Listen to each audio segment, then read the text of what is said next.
Hello les gens, bienvenue sur ma chaîne où je parle à peu près de n'importe quoi, comme d'habitude, et aussi bonne année 2022. Je sais pas du tout combien de temps ça va me prendre pour faire cette vidéo, donc si ça se trouve, je suis en train de vous souhaiter bonne année en avril en fait.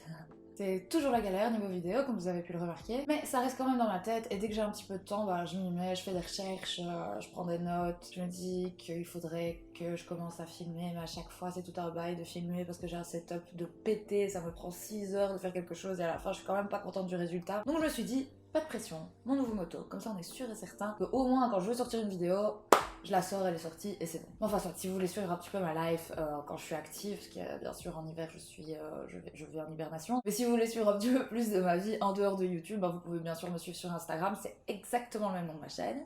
Alors, vu le titre, vous savez sûrement déjà de quoi va parler cette vidéo. On va parler aujourd'hui d'Austin Jones, une jeune star de YouTube qui a fait beaucoup entendre parler de lui et malheureusement pas que pour du positif. Bon, faut savoir que c'est une histoire très connue du côté anglophone, donc vous avez sûrement déjà entendu parler de tout ça. Ou au moins peut-être vu des références ou entendu des choses à propos de ce jeune chanteur. Ça fait un moment que je voulais parler de lui parce qu'il fait vraiment partie intégrante du lore youtubien anglophone. Oui, j'invente des mots maintenant. Si vous savez pas du tout de quoi je parle, je vous préviens, les faits expliqués dans cette vidéo sont assez gênants, assez graphiques, assez choquants. Donc si vous êtes une âme sensible, si vous êtes très facilement choqué, je vous invite à faire attention quand vous regardez la vidéo ou à ne pas la regarder du tout. Je pense que c'est intéressant de savoir ce qui s'est passé avec ce type. Sinon je ferais pas une vidéo en fait. En façade. Alors, qui est Austin Jones? Bien, c'est un youtubeur de 28 ans maintenant, venant de Bloomington, dans l'Illinois, aux États-Unis. Il a commencé sur YouTube en tant que musicien en 2007. Il n'a pas tout de suite connu un grand succès, mais il va atteindre les 500 000 abonnés. Donc, il va atteindre une certaine notoriété hein, quand même à un moment, avec des vidéos dépassant les millions de vues. Donc ça va quoi. Il est bien le type. Et connu. Ici, on va parler de l'époque 2010-2017 de YouTube, donc presque une décennie en arrière. Faut donc essayer de se remettre en tête où et quand tout ça a commencé. Se remettre dans le contexte, quoi. Pour vous faire une idée, 2007, ça ressemblait à ça, plus ou moins. Et en 2010, on avait plutôt tout ce genre de choses. One Direction, Justin Bieber, etc. Je dis ça parce que je pense que, 1, on comprend mieux la coupe de cheveux, et 2, on comprendra pourquoi il a percé aussi rapidement et facilement auprès de autant de jeunes filles. Il est la personnification du Justin Bieber, du Aldi ou du Lidl de l'époque en fait, tu vois ce que je veux dire, genre un énième jeune mec qui chante en regardant la caméra comme s'il allait lui faire l'amour tendrement et ennuyeusement. Il est vraiment arrivé au tout début de la popularisation des réseaux sociaux et au tout début de YouTube en fait. Du coup, il a vraiment eu le temps de construire petit à petit sa communauté et de se construire un public. Mais aussi d'apprendre comment fonctionnait l'algorithme de YouTube à l'époque et comment arriver à le faire jouer en sa faveur. Bien que sa chaîne ait été supprimée, il est possible de retrouver quelques re-uploads sur internet, mais on n'a plus accès à la totalité de son contenu et à la totalité de son album. Je pense que son album il est retrouvable sur YouTube, faudrait que je recherche, je ferai ça pendant le montage, je vous dirai quoi. En fait, Austin a commencé en faisant des reprises de chansons connues et ses vidéos ont rencontré un franc succès parce que c'était vraiment une époque où c'était pas super répandu sur YouTube. Les chanteurs devenus vraiment connus, genre style hollywoodienne, grâce à cette plateforme, grâce à YouTube, ça a commencé vers 2012-2014 quoi. Comme je disais, il faisait des vidéos de reprises de chansons, il faisait aussi des vidéos de sketch pour un petit peu plus montrer sa personnalité, être un petit peu plus proche de son public. Je veux dire, vous voyez les extraits des sketchs, quoi, c'était vraiment des trucs très populaires à l'époque. En plus de ça, il est très actif sur les réseaux sociaux, surtout sur Twitter, qui est très populaire aux États-Unis dès le début. Du coup, ça lui donne vraiment la possibilité de paraître beaucoup plus accessible auprès de ses fans. C'est vraiment un petit nom, des concerts, il se construit une image sur la toile et IRL. Et ça, accompagné d'un talent que je ne peux malheureusement pas lui retirer, bah, ça l'a très vite propulsé sur YouTube. Hein. Comme j'ai déjà dit, il joue sur son image de jeune chanteur lover, ce qui lui permet d'ouvrir des portes qui devraient rester fermées en fait. Enfin ça, en gros, Jones était l'idole idéal pour un jeune public impressionnable, tout en chantant des chansons d'amour langoureusement en regardant la caméra et en disant que tu es celle qui va le sauver et que tu es la femme de sa vie et qu'il n'y a personne d'autre de mieux que toi. Le gros cliché de toutes les chansons, et en fait c'est une tactique pour faire vendre plus de chansons, parce que si on te met au centre de l'action de la chanson, tu es plus touché par la chanson, en fait, c'est tout est réfléchi les gars. Donc Austin, il se crée une image, une fame et une communauté grandissante pour atteindre le premier pic de sa carrière en 2015. Et c'est en jouant avec ce statut de nouvelle célébrité qu'Austin Jones va beaucoup trop loin. Parce que oui, il commence à envoyer des messages à certaines de ses fans. Messages dans lesquels il utilise un tas de tactiques de manipulation pour avoir ce qu'il veut, tantôt gentil, tantôt méchant. Il fait semblant d'être naïf et de ne pas se rendre compte de ce qu'il fait, de ce qu'il demande. Il les gaslight aussi. Alors, gaslighter, c'est genre changer les faits pour que la personne en face doute de la réalité. C'est en très gros, hein. Je sais pas si ça a vraiment fait sens. Du coup, je vais mettre une petite définition quelque part dans l'écran ici, quelque part. Comme ça, c'est un petit peu plus détaillé et vous pouvez vraiment comprendre ce que veut dire gaslighter en fait. Parce que je ne sais absolument pas comment le dire en français. Mais bon, je disais, il fait se sentir mal ces jeunes filles si elles n'écoutent pas à la lettre exactement ce qu'il leur dit de faire et quand il leur dit de le faire. Et comme on s'en doute, il passe la différence d'âge sous le tapis. Il essaye de l'éviter la plus possible, surtout quand c'est les jeunes filles qui lui en parlent et là, non, c'est pas grave, tracasse. Donc si vous l'avez pas compris, Austin Jones fait des demandes assez explicites à ses fans qui sont mineurs. Comme le manipulateur qu'il est, Jones a réussi à se trouver ce qu'il désirait réellement, des jeunes filles accessible et impressionnable, pour pouvoir assouvir tous ses désirs personnels et sexuels, hein, bien sûr. Austin fait de moins en moins attention et il contacte de plus en plus de jeunes filles, jusqu'à ce que l'une d'entre elles décide de poster une vidéo en fait qu'elle a reçue de la part du chanteur. Je vous laisse regarder et vous faire un avis. Hey cutie, so this is like the first basic twerk move. So this is what you do. You stand with your legs apart, you bend your legs, and then you arch your back, and you unarch it. You do it faster, so it's like this.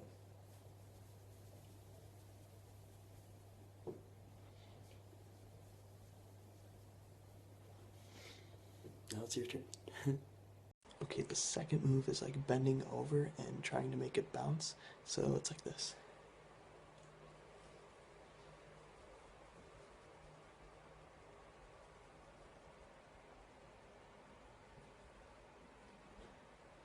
Like that. Alors, je sais que c'est cringe, c'est super cringe, et ça donne envie de rigoler et d'éclater de rire tellement t'es mal à l'aise, etc. Mais il faut se rappeler qu'il a envoyé ça à des jeunes mineurs. Hein. Il est majeur, il a la vingtaine, il envoie ça à des gamines de 14 ans. Hein. Il sait exactement ce qu'il fait, comment il le fait et pourquoi il le fait. En plus de ça, après cette vidéo plus que gênante, il y a des screenshots qui ont commencé à apparaître et à tourner sur le net. Screenshots assez explicites, on s'en doute. Donc du coup, alléluia, Austin commence à être attaqué un petit peu partout sur le net, ça commence à être un petit peu connu, mais ça reste quand même dans sa petite communauté. Dans tous les cas, il y a même eu une pétition qui a été créée pour l'enlever d'une tournée qu'il faisait avec d'autres chanteurs, YouTube, machin. Donc voilà, il y a eu vraiment une attaque contre lui. Mais malheureusement, comme on le sait, c'est le premier pic de sa carrière, comme je l'ai dit. Donc ça ne s'arrête pas là. Ce qui décide de s'expliquer sur toute la situation. Alors tout d'abord, la première fois qu'on a entendu parler de lui après toute cette histoire, c'est des semaines et des semaines après les faits, où il a juste fait un petit tweet en mode « Sorry, je suis back ». Internet n'a pas trop apprécié. On lui a quand même reproché, ce que je trouve assez chouette, parce que personnellement, je vois ça comme une tactique en mode « Ok, on va essayer de trouver la meilleure façon de répondre à ça pour pouvoir sauver son petit cul ». Et je pense que c'est ce qu'il a fait, c'est pour ça que ça lui a pris autant de temps de juste tweeter une connerie. Et donc ensuite, vu que ça n'a pas suffi, il a décidé de sortir une vidéo d'excuses. Alors, la vidéo, elle s'appelle « Setting the Record Straight », donc rétablir les faits, remettre les pendules à l'heure, genre. Donc la vidéo, elle dit ceci en gros. Hi guys. I know a lot of you probably have some really harsh and negative opinions towards me right now, and I understand why you do, but I'm asking you to please put those opinions aside for a few minutes and listen to everything I have to say. And if by the end of the video you still have the same opinion, then so be it, but at least you will have your opinion based off of the full story and the truth. I've recently come under some fire on social media for mistakes I've made in the past. I used to ask fans for twerking videos. Yes, twerking the dance move. It's not something that I'm proud of, it's not something that I think is right, and I shouldn't have done it. But first, what I want to do is set the record straight. Since this started online, there are a lot of rumors and a lot of lies. They're just not true. Nothing ever went further than twerking videos. There were never any nudes, never any physical contact. It never happened. I was on tour at the time that this came out, and when this happened, I made the decision to come home from tour. I knew that I couldn't be on the road under this stress, under this pressure, under all of this drama and controversy online. It wasn't something that I could emotionally handle. A lot of people ask, why did the initial statement take so long to get up? I put up a text statement and apology addressing the situation, but it took me about a week to do so. People thought that I was being a coward. People thought that I didn't want to confront the situation. They thought that I was just blowing it off. That's not true. Bon, j'arrête 30 secondes ici, mais c'est juste parce que c'est, pire excuse du monde, je veux dire, pire argument du monde. That's not true. C'est pas vrai. Mais tu m'accuses de faire des trucs trop chelous avec des gamines, mais écoute mon argumentaire de fou, gros. C'est pas vrai. Enfin, voilà, je vous laisse regarder, désolé. We had to make the drive all the way back from Boston to Chicago. On that drive, the only thing I did was look at my phone and look at all the hate and death threats. I got lost in it. I would read every little comment. Every little person telling me to kill myself, every person telling me that life wasn't worth living for me anymore. I'm a pretty insecure person to where negative comments like that really impact me. It's not something I can just brush off. And I began researching different suicide methods. I started planning my suicide. Utiliser des tentatives de suicide comme excuse? Check. When we got back, I didn't even step foot in my house. My family took me immediately to the hospital, and I was hospitalized for my suicidal tendencies. So, no, I wasn't cowering. I wasn't avoiding the situation. I was in a hospital. I had no internet connection. I had no connection to social media. So I couldn't put out a statement. I wanted to apologize. I wanted to confront it immediately, but I couldn't. As soon as I got out of the hospital, the next day, that's when I put it up. So that's why the initial statement took so long to get out. I'm not doing this looking for sympathy. I'm not doing this to guilt anybody. I'm not doing this to play the victim card. C'est comme ce que tu fais tout le long de la vidéo là. These aren't excuses for my actions because I don't believe there are excuses for my actions. But the biggest question I get asked is why. So in order to figure out why, you have to look at the reasons. And the reasons lie in my past. I experienced death and loss at a very young age. Bah, comme tout le monde en fait. All of these life events, all of these deaths, this loss, left me with really deep depression. And I was an insecure, depressed guy, and I began searching for attention in the wrong ways. It was because I was desperate for attention. I was desperate for reassurance. I wanted to feel good about myself. At the time, I thought it was just fun and goofy. That's why it happened. Like I said, doesn't excuse my actions, doesn't justify it. That's not why I told you all of that. I told you it so that you would understand why I was that desperate, why I was even asking for those things. It was that depression piling up into me searching for attention. Something else that I want to talk about is people saying that you're only sorry that you got caught. You apologize because you got caught. You don't actually feel sorry. That's so far from the truth. The guilt has been piling up for months. I mean, it's constant guilt. And this is before it became public a month ago.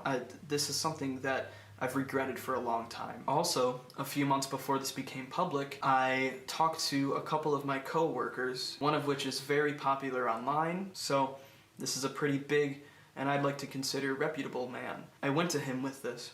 I told him my entire past. I told him that I felt so guilty for this and that I regret it and that I wanted to confess all of this in a video. He told me not to. He told me that it would only hurt my career and what I did wasn't even that bad and that I should just not even think about it. Therefore, I didn't make the video. I didn't confess to it, and I really wish I would have. So yeah, I'm not only sorry I got caught. I've been sorry for a very long time. Lol, non. So I'd like to now officially apologize. First and foremost, I want to apologize to any of the girls that I talked to and I asked to do that. It was foolish of me and it was wrong. I shouldn't have done it. I'd also like to apologize to any fans or people that aren't fans that feel that they've been hurt because they feel like they've been lied to by me. There is no way to right my wrongs. There's no way to fix this. There's not a simple solution to say, okay, I'm forgiven. But I hope that at least some of you will possibly forgive me. And if you don't forgive me, at least maybe give me a chance, because I am so much better than the terrible decisions I made when I was desperate for attention. I've completely changed from all of that. I don't know how to show you guys that, but I think with time, you'll see.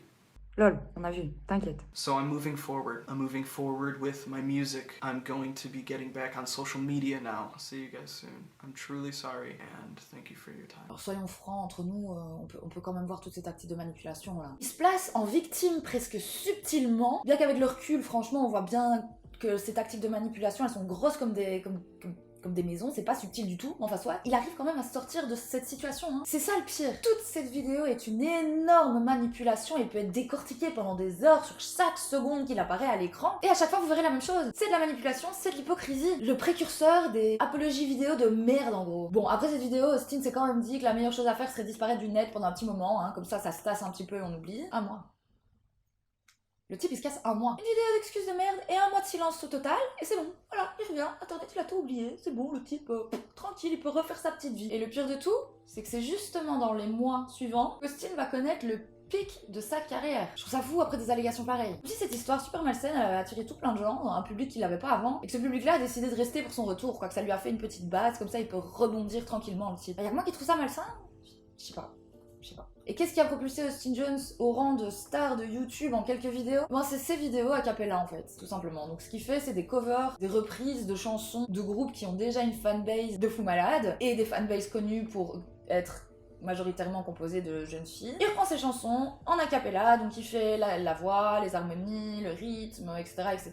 Il fait tout ça et il le poste. C'est un genre qui n'était pas encore très populaire sur YouTube. Je suppose que vous avez vu cette époque sur YouTube où il y avait beaucoup de chansons a cappella. D'ailleurs, beaucoup de personnes utilisaient l'application, je crois que c'est a cappella justement. Du coup, je vais pas faire preuve de mauvaise foi, quoi. Et comme j'ai dit, il est doué, ses vidéos sont clean, il fait ça bien, il chante bien, donc bah ça fonctionne. Donc je peux comprendre que sans ces allégations sur lui, bah ces vidéos elles peuvent gagner en succès, quoi, qu'elles peuvent fonctionner. Il fait tout bien. Malheureusement, il y a les allégations derrière, donc il aurait jamais dû revenir. Ce que je trouve encore plus malsain dans cette histoire, c'est plus il devenait connu, plus il gagnait en popularité, donc plus il avait des fans. Et de plus en plus de fans en fait se sont mises à, avec le temps, le défendre sur cette histoire de twerk. Minimisant le fait que demander à des mineurs de twerker de cette façon, c'est quand même vachement chelou, hein. Je veux dire, il y en a qui sortaient des conneries du style oh il aurait pu faire pire. Oh oui, mais au moins il s'est excusé. Je suis pas super fan de la cancel culture et je suis d'accord que les gens peuvent changer, mais là non, là non. On parle d'enfants là, c'est pas possible d'excuser ses actions, on parle d'enfants. Enfin soit, plus de popularité sur YouTube, ça veut dire, comme je l'ai déjà dit, plus de fans, plus de public, plus de gens qui le défendent, mais aussi plus de possibilités. Du coup, il fait de plus en plus de shows, de concerts, de meet-up, etc., etc. Et il a donc accès à de plus en plus de jeunes filles impressionnables et impressionnées. Il atteint 500 000 abonnés, il fait une tonne de vues, il est de plus en plus sur la voie de devenir une réelle star à la Justin Bieber. Vraiment, hein, j'exagérais pas quand je disais qu'il a vraiment atteint le pic de sa carrière. 41 millions de vues avant qu'on supprime sa chaîne quand même, le type. Mais heureusement, tout ça va s'arrêter. C'est en 2017 que Austin Jones se fait enfin arrêter à l'aéroport de O'Hare à Chicago dans l'Illinois pour possession de photos et vidéos à caractère pédopornographique. Deux victimes ont en effet porté plainte contre lui. Les documents des deux plaignantes sont assez facilement trouvables sur le net, mais en anglais bien sûr. Et sachez que tout y est noté en détail, étant donné que c'est un procès. Donc c'est assez graphique, âme sensible, s'abstenir. On peut vraiment y lire toute la perversité du personnage. Et il y a des passages qui mettent vraiment mal à l'aise et qui font froid dans le dos. Il fait super attention à ce qu'elle souligne le fait qu'elles n'ont que 14 ans. Genre ça revient beaucoup dans les instructions pour les vidéos qu'elles doivent faire pour lui. Il utilise exactement les mêmes tactiques de persuasion qu'on le voit utiliser en 2015. Il pousse, genre vraiment lourd le type. Mais t'as 14 ans, t'es super fan, tu te sens mal à l'aise mais t'oses pas, tu vois. Il leur fait croire qu'elles sont spéciales. Il utilise des phrases genre je t'ai choisi toi parmi tant d'autres donc tu vas pas me décevoir. Oh si tu veux pas faire ça pour moi alors c'est que t'es pas une vraie fan, j'aurais dû trouver quelqu'un d'autre et c'est ce que je vais faire. Et il les fatigue mentalement mais physiquement aussi. Il les empêchait d'aller dormir à l'heure quand elles avaient l'école le lendemain, il les empêchait de dormir tout court, juste pour assouvir ses besoins et ses désirs, parce qu'il avait besoin de plus en plus de vidéos, et de plus en plus hard en plus. Genre vraiment comme s'il était drogué, quoi, comme s'il avait construit une accoutumance au truc, le type. Et vraiment, quand on lit les documents, on voit que ça va de plus en plus en crescendo, quoi. Austin Jones n'a jamais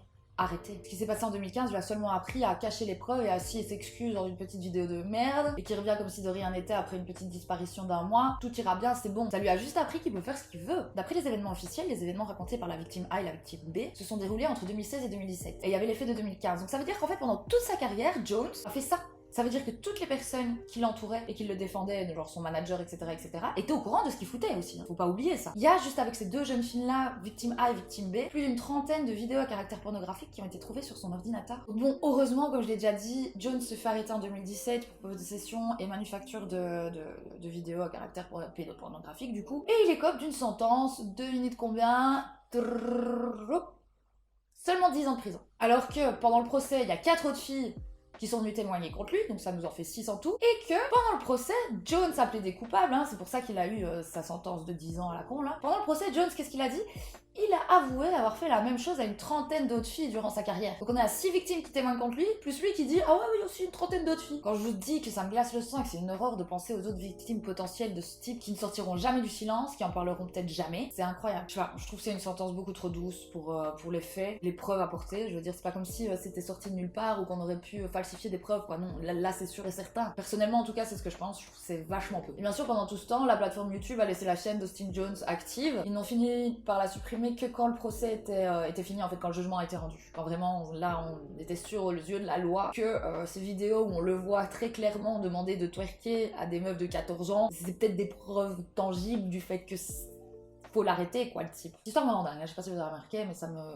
Donc toutes les personnes entourant Austin Jones, donc son manager, etc., qui ont eu un rôle à jouer dans cette histoire, à couvrir l'affaire, ont été arrêtés et ont une sentence d'une manière ou d'une autre, donc c'est-à-dire que s'ils n'ont pas été mis derrière les barreaux pour un certain laps de temps, ils ont au moins dû payer une amende. Mais bon, encore une fois, je trouve ça très léger pour les faits. Tout ça alors qu'on savait dès 2015 qu'il était comme ça, le type. Je sais que j'arrête pas de le répéter, mais moi ça me rend fou. On l'a arrêté seulement en 2017. Est-ce que vous vous rendez compte?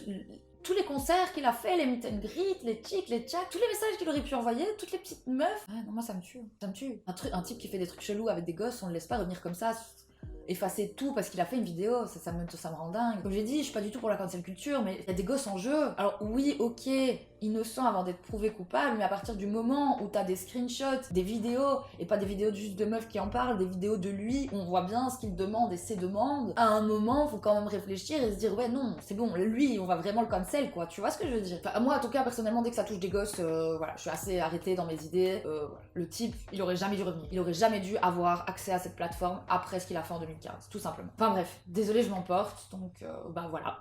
C'est l'histoire d'Austin Jones. Est-ce qu'elle vous dit quelque chose? Est-ce que vous en avez déjà entendu parler? Parce que je sais que y a des articles en français qui ont été faits sur lui, à l'époque et même après, donc si ça se trouve, vous étiez déjà au courant de toute l'histoire. Dans tous les cas, en tout cas maintenant, vous connaissez l'histoire pour sûr, vous pouvez voir à quel point ce type est cringe et malaisant, et à quel point toute cette histoire est assez révoltante. J'espère vous avoir éclairé sur le sujet, en tout cas c'est un petit peu le but ici quand même. N'hésitez pas à me donner votre avis, à me dire quoi en commentaire. Surtout que j'ai découvert l'application YouTube Studio sur iPhone. Je suis débile, je suis vraiment une boumeuse, je suis vraiment désolée. Je savais même pas que ça existait. Donc j'ai découvert qu'en fait t'as l'application YouTube Studio sur ton téléphone. Du coup maintenant quand vous m'écrivez un petit commentaire, je reçois une petite notification et je peux répondre aux petits commentaires. Donc je vais enfin pouvoir vraiment échanger, vraiment parler avec vous en commentaire et ça c'est super chouette. Donc n'hésitez vraiment pas à mettre votre avis, mettre ce que vous pensez, même si c'est juste ce que vous pensez de ma vidéo, de moi ou du sujet de la vidéo. C'est avec grand plaisir que je lirai tout ça et que je pourrai maintenant y répondre. Donc n'hésitez surtout pas à donner votre avis. Si vous avez aimé ma vidéo, bah, comme d'habitude, vous pouvez laisser un petit pouce bleu, ça me ferait plaisir. Comme vous le savez maintenant, bah, je ne sors pas des vidéos de manière très régulière. C'est un petit peu compliqué pour moi, donc je fais comme je peux. Donc ouais, du coup, des fois, j'en sors plein d'affilée, et puis après, il n'y a plus rien pendant des mois. Donc si vous ne voulez pas rater quand je sors une petite vidéo, vous pouvez toujours vous abonner et cliquer sur la petite cloche pour recevoir une petite notification dès que j'en sors une. Comme ça, vous êtes directement mis au courant. Enfin bref. Je vous souhaite une super journée, une super soirée, une super après-midi, etc., tout tralala. J'espère vous revoir très bientôt et ressortir une vidéo. Allez, bye les bitches.